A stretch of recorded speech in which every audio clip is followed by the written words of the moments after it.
We have new developments tonight in the controversial magazine story about the Oakland County executive, Brooks Patterson.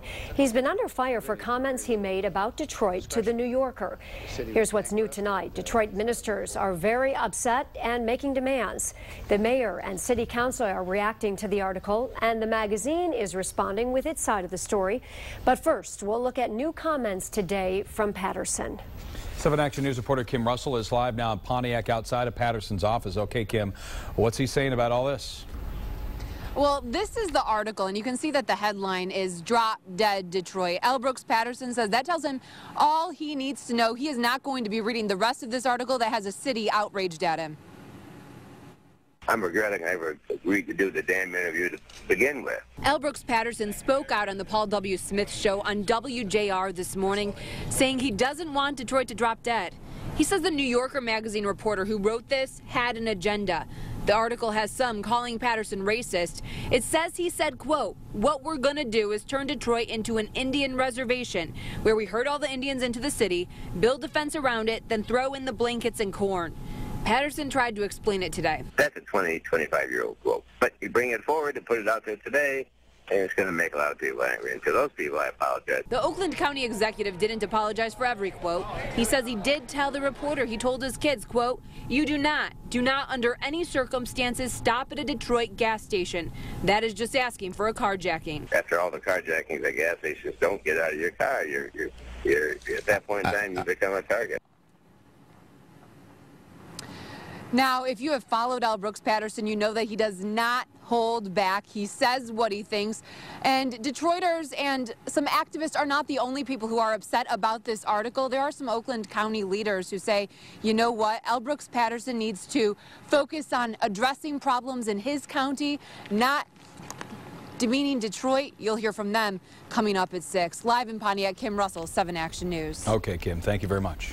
We reached out today to the New Yorker for a comment about the controversial article. A spokesperson denied claims by Patterson that the piece is based on 20-year-old interviews. That's right. The magazine told 7 Action News the story recounts some things that Patterson said early in his career, but the majority of those quotes are drawn from the recent reporting by the author Paige Williams. She says the controversial comments about Detroit were made directly to that reporter, although in some spots Patterson was talking to her about what he said in the past. The New Yorker says Williams is not available for interviews and would like the story to speak for itself. Civil rights activists are outraged by the Oakland County executive's words. That's right. Tonight they want more than just an apology. They want action. 7 Action News reporter Smitha Kaloki is on Detroit's west side tonight to explain. No justice, no peace. Outraged members of the National Action Network lined a room in King Solomon Baptist Church demanding an apology from the Oakland County executive.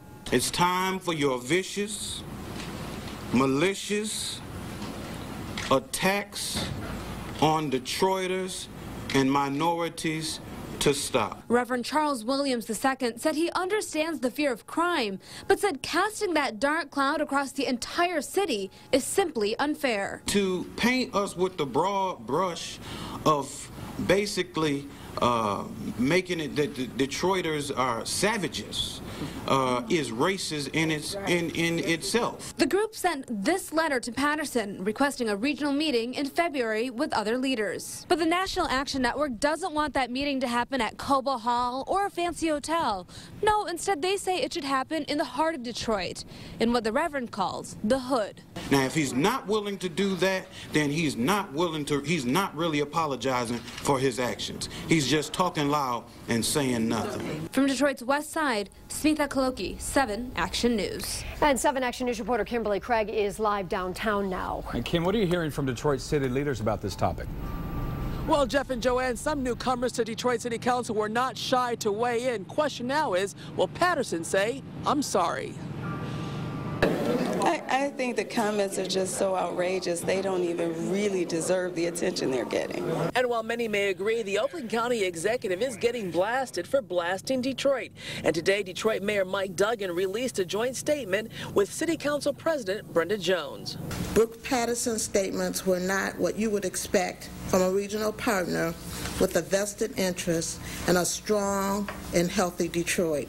I'm troubled by the comments. It's disappointing. It's unfortunate. I was disappointed and hurt. I think overall, as a city, when you hear comments like that, it's hurtful. And a couple of newcomers to city council were not afraid to tell the longtime politician how they felt about his bashing of the Motor City. A lot of his comments go unchecked.